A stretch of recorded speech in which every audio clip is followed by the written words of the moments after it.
Hello, welcome to HITC Sport. Alright, I never do videos on Scottish football. I remember 4 years ago interviewing fans in Glasgow, and half the lads looked like they'd immediately just come from breastfeeding a family of hungry hamsters down a back alleyway. But today, I have to make a video on this one. I have to. Because as I speak, the favourite for the vacant manager's position at Celtic Park is Roy Keane. Now, you heard that right. Celtic, not Burger King, not IKEA, not even a local strip club who only employ washed up Irishmen with beer bellies. And as a patriotic Irishman, I have to cover this utter sandwich of lunacy. I'm sorry, but how have the Chiefs of Celtic Park just spent the last 3 weeks drinking paint through a straw? Because how else do you land at this conclusion? Yes, Roy Keane was world-class footballer and a legendary Manchester United captain. But guess what? So was Brian Robson, and yet he's about as qualified for a management gig as my bastard dog, who was backed over by a lawnmower in 2010. Right now, Roy Keane is a heavily paid Sky Sports pundit, currently pushing 50, who just sits in his chair, constantly looking like he wants to punch Michael Richards in the teeth. What business does he have commanding a gig at a historic club like Celtic? Oh, by the way, guys, if you want to see another football origin coming this Sunday, then smash that like button and slap that subscribe button. Because if we get to 480,000 by the end of the week, it's getting released. Anyway, let's go.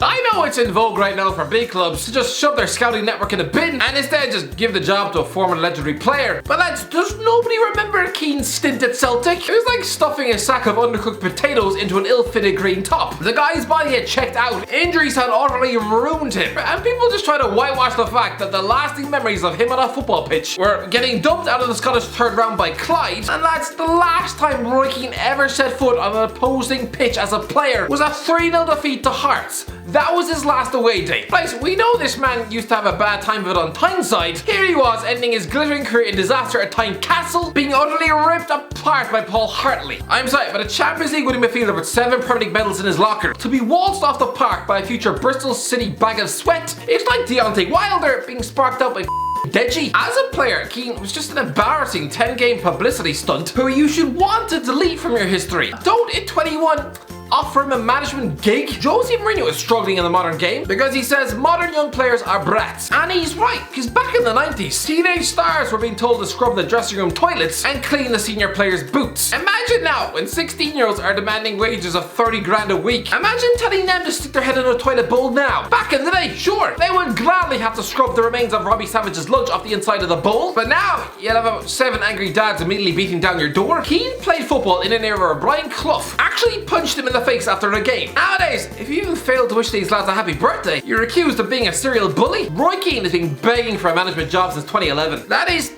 10 goddamn years. Clearly he's been blacklisted by most countries across the globe. I mean, last year he was offered the chance to become the manager of Azerbaijan. Oh lads, coaching actual milkmen with the footballing touch of dead gorillas, I actually think put Keane into that environment and the dressing room walls will be coated in blood. But how can this fella realistically expect to pass a job interview for a prestigious club in football with a management CV staler than a 6-week-old ham sandwich you found under the couch? Look at these 15 Premier League wins as manager of Sunderland, and that was nearly 15 years ago, before utterly failing to get Ipswich Town out of the Championship. And then that's it. Look at this, 6 defeats in a row back in the winter of 2010. I'm sorry, but if you're losing your job to Paul Jewell, you know, a guy who looks like a depressed Teletubby, then clearly management isn't for you. Good Christ, when he was in the Premier League with Sunderland, he stuck Paul McShane in his defence over 20 goddamn times. Just what? That's like the pilot of an aeroplane choosing to stick 6 litres of Fanta Orange in the fuel tank. Keane is a man who openly admits he couldn't hack it at Ipswich Town because he didn't like the colour blue. Because they were the colour of Man City, he tried to get the owner to actually change the colour of the strip. I'm sorry, there's being a hands-on control freak, and then there's just being the Irish version of Vincent Tan. Lads, controversy follows Keane wherever he goes. Yes, stick him in an arena full of world-class leaders on the same page as him with an obsession for winning, ambition, motivation, desire. Great! That's why he succeeded for so long at Old Trafford. But put him anywhere else with a bunch of teammates that don't match up. I mean, let's not forget,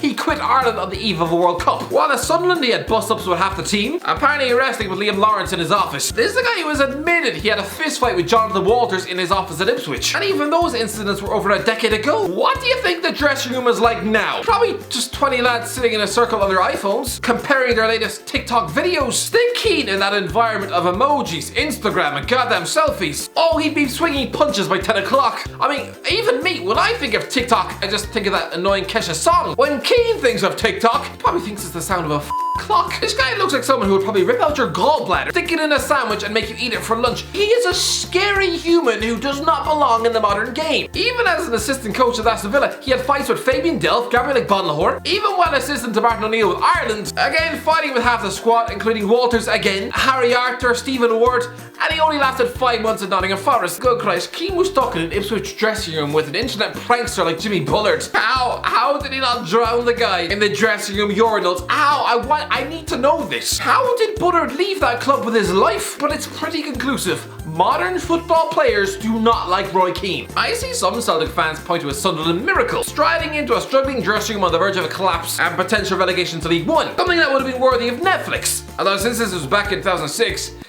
I don't know, is Daily Motion a thing? Celtic are a big club, one of Europe's giants. The Lisbon Lions, everything. When you walk up the steps in Celtic Park on a European night, you know this is no ordinary pudding pub side chucked in the rainy northwest of Scotland. No, this is a European behemoth. Listen, when operating in a two-team league like the Scottish Premiership, it's easy for the board of directors to grow lazy, save the cash, and just appoint a championship standard manager like Tony Mowbray, Neil Lennon, or the soggy lemon cake that was Ronnie Deila. But when the club swooped for Brendan Rodgers in May 2016, I thought that was the club making an exciting step forward. There hadn't been such an ambitious managerial appointment at Celtic since June 2000 when Martin O'Neill arrived. Rodgers is the epitome of a brilliant, forward-thinking manager with a plan. A guy employed for his tactical nous, not just because of his credentials as a player. And Christ above it, he was just some pudding left back for Ballymena United. I mean, come on. Let's take a look at the other names on the Celtic shortlist. Anyhow, perfect. Here's a ball-playing manager with an actual vision in his head. That extends further than, ruling by fear. Because of relegation from the Premier League last season, I think we all just underestimate just what a miraculous job he did at Bournemouth, taking them from the dregs of League 2 and almost bankruptcy to 5 years in the Premier League. The guy is an utter miracle worker, and his appointment should be a throwback to the days of Brendan Rodgers. And I'm convinced a guy who's taken into the dugout over 500 times, a fellow who's managed to successfully out-tactic the likes of Jose Mourinho, Jurgen Klopp, Antonio Conte, Arsene Wenger, Mauricio Sarri, Mauricio Pochettino,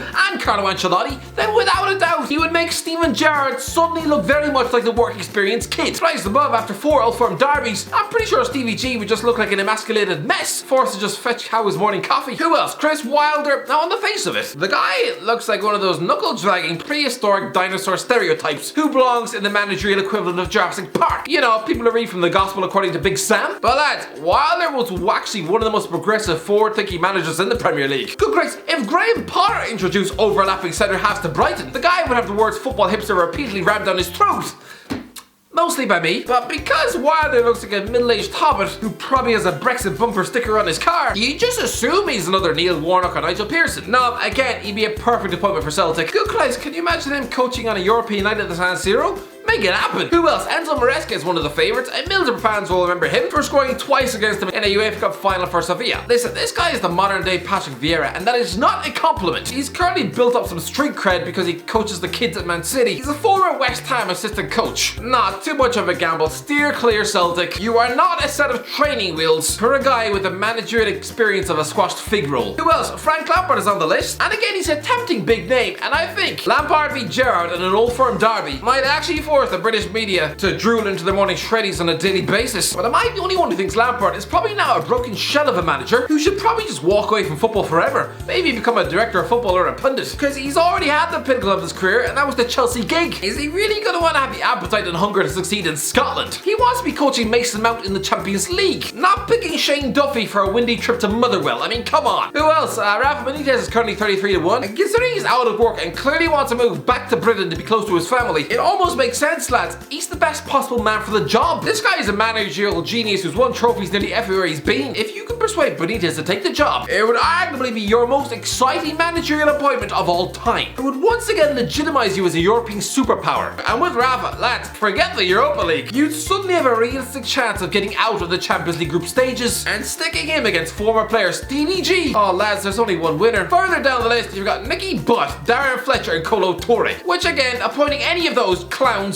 would be like sticking your nose in a toaster. Lads, Vincent Kompany is 66-1 for the job. What brain-dead slob with the IQ of a goldfish is actually sticking a tenner on Kompany to get the Celtic gig? Alan Stubbs is 80-1, so is Scott Brown. Does nobody read the news? What, you think he penned a deal at Aberdeen as some sort of prank? Who's betting on the man? Alan Kirbyshey is 100-1. Alan Purposely, I'm convinced there isn't a football fan below the age of 21 who even knows that he exists. Guys, if you walk by him on the street, you'd assume he was just some retired librarian with the sexual impotency of a lab rat. Alan Kirbysley, come on! Again, there's odds of 101 for Damien Duff to take the gig. Sol Campbell, Arlene Foster's 500 to 1. So to sum up, if Celtic are an actually ambitious club, wanting to not only reclaim their Scottish crown, but to actually be able to put up a fight in Europe, then avoid Keane like the plague. Let him stay in the studio, grinding his teeth into enamel-coated popcorn. He's football's yesterday man and 100% not suited to the modern game. The guy needs to learn that threatening to drown your left back in a toilet bowl isn't a motivational tool, nor is warning your centre forward that if he doesn't score a hat-trick on the weekend, then his hamster's getting drowned in a protein shake. Celtic go out and appoint an actually ambitious, forward-thinking, progressive coach like Hal Wilder or Benitez. Roy Keane,